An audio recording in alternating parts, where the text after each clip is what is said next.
Alright guys, welcome back. We have another question from the third chapter of dynamics, and we have this 2-pound slider that is propelled upward at A along the fixed curved bar which lies in a vertical plane.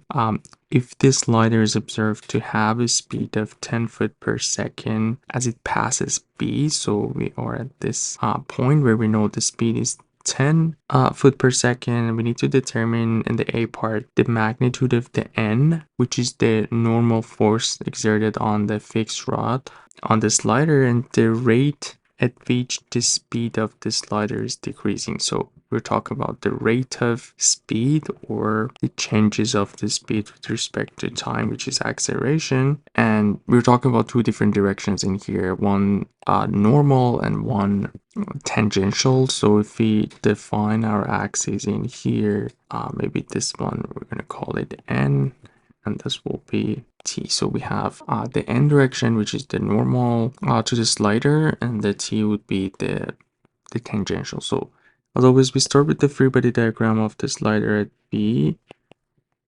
We obviously have the weight of this slider, which from the question we know it's 2 pounds, and there is going to be a normal force that is applying here. We can show it this, the normal force, and we know that this angle right here is going to be this angle. So this is 30 degrees, and if that one's 30 degrees, this one is 30 degrees as well. So yeah, we have the formula for the normal acceleration, which was v squared over the radius of the curve, which in this case is 2 feet. And we're going to do our sum of all forces in both N and T direction. Let's start with the N, so it's equal to mass times acceleration, or normal acceleration. So from here we have the N component of the weight.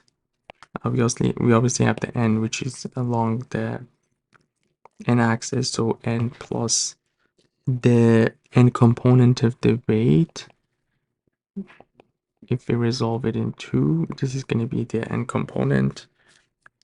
We can see it's adjacent to the 30 degrees, so it will be 2 pounds times cosine of 30 degrees, and this is going to be equal to the mass.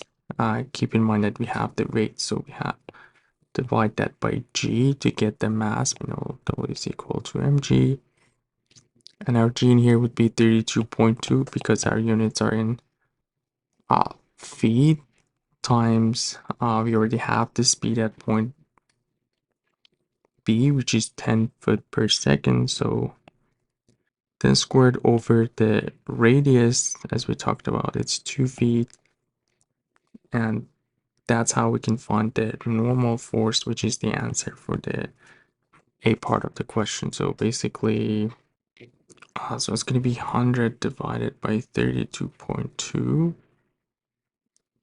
and we're going to bring this part to the right side, so negative 2 cosine of 30, and yeah, that's going to give us 1.374 pounds